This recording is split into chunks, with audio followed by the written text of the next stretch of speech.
faire une présentation sur le nœud que j'utilise pour la pêche, à savoir que ce sera le nœud de raccord fluorocarbone tresse. Donc là j'utilise une ficelle blanche et une corde noire pour que l'on voit réellement la distinction entre la tresse en ficelle noire et le fluorocarbone en ficelle blanche. Alors pour ce faire, pour commencer, on va se servir du fluorocarbone. Donc il faudra faire un nœud en 8. Donc pour commencer le nœud en 8, on fait une boucle tout simplement avec le fluoro. Là donc on a la corde qui passera dessous, d'accord, comme ceci. On passe l'excédent à l'intérieur. Hop, on a donc notre nœud en 8, tout simplement. Donc là, c'est un petit peu, mais pas trop. Voilà. Donc la corde qui s'effiloche, c'est pas terrible, mais voilà, le nœud en 8, il doit ressembler à ça, au final. Ensuite, votre tresse, ici. Il faut bien faire attention dans le sens laquelle vous passez, la première fois. En la passant la boucle du nœud en 8, dans la seconde, par-dessus. On fait attention, il faudra vraiment faire gaffe parce que le piège il sera là à la fin de ce nœud. Ici, on va faire 15 tours. Que là, on va venir tenir et surtout serrer. Je vais en faire que 5, mais vous, 15.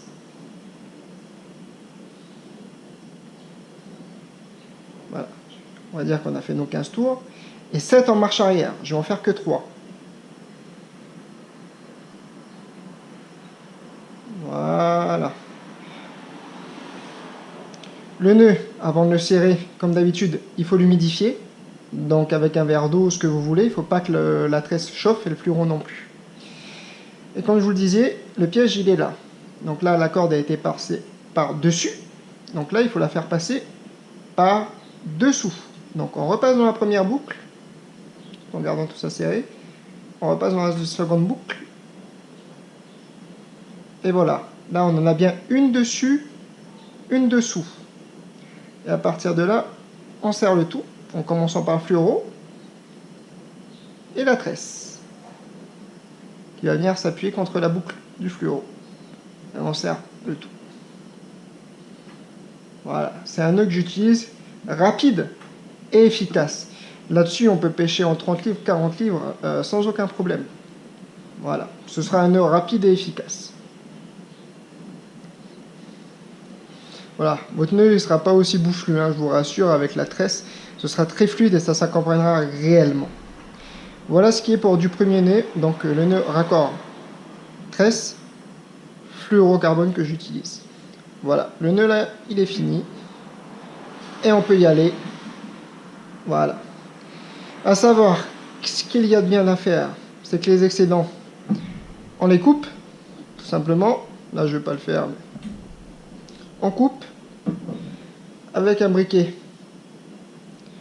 On vient chauffer, écraser. Voilà. Bien sûr, on prend plus court. Chauffer, écraser. Ça vous fera un clou qui évitera de repasser dans les boucles et donc de perdre votre fluorocarbone. Voilà. Et on fait pareil pour la tresse.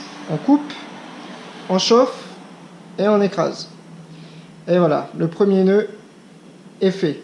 Très facile à faire, très rapide si on veut, si on a une casse sur un bateau, sur le kayak, c'est vraiment rapide, surtout s'il y a de l'euphorie devant, des chasses. Donc voilà. Alors, maintenant je vais vous expliquer le nœud que j'utilise pour attacher mon leurre, tout simplement. Donc là, on va utiliser un petit popper. On peut voir qu'il a encore un anneau brisé dessus. Moi, je vous conseille de l'enlever totalement parce que parfois, il se prend dans le fluoro et il se défait. Après, à savoir que certains préfèrent le garder, mais pas sur le leurre, directement sur le fluoro. Je vous donnerai l'astuce après. Alors, pour ce faire, on va faire le nœud Rapala. C'est le nœud que j'utilise. Alors, on va prendre un petit peu de mou au niveau du fluoro. On va faire un nœud simple.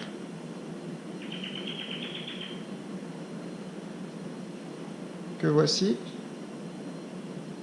On va passer le leurre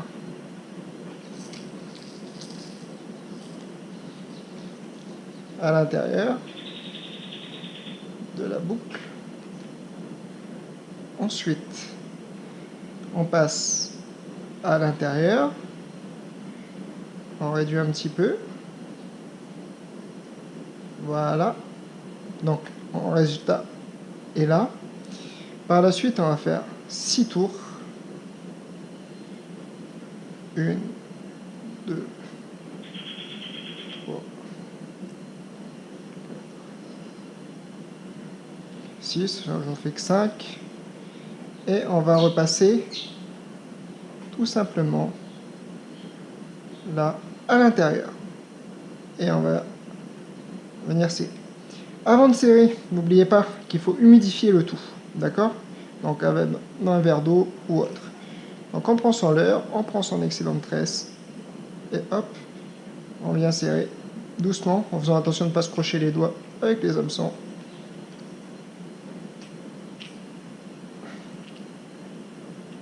Et voilà, le nœud est fait, il est fermé. L'avantage, c'est que le leurre reste ample à l'intérieur, donc sa nage est vraiment saccadée, donc il n'est pas prisonnier, il est dans une boucle.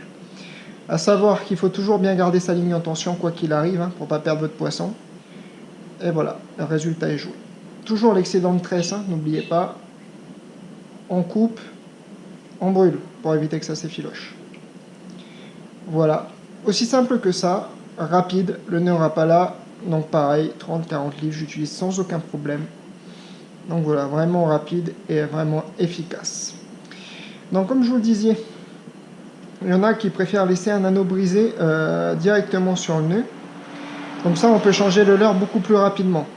D'accord? Il nous suffit d'une pince, on tire, on change et hop, on met un autre leurre. Voilà les avantages de l'anneau brisé. Moi, perso, je ne mets ni anneau brisé ni émerillon, je pêche au nœud directement. À savoir que, bon, après, il faut vraiment observer la mer, savoir quelles conditions climatiques on a et comment on préfère pêcher, avec quel type de leurre, quel coloris.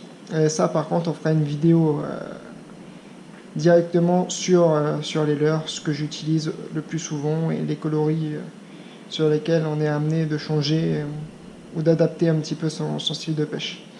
Donc voilà, on en a fini pour les 2 leurres que j'utilise. J'espère que ça va vous aider. Et si vous avez d'autres questions, des suggestions, n'hésitez pas à partager. Merci à vous et bonne journée.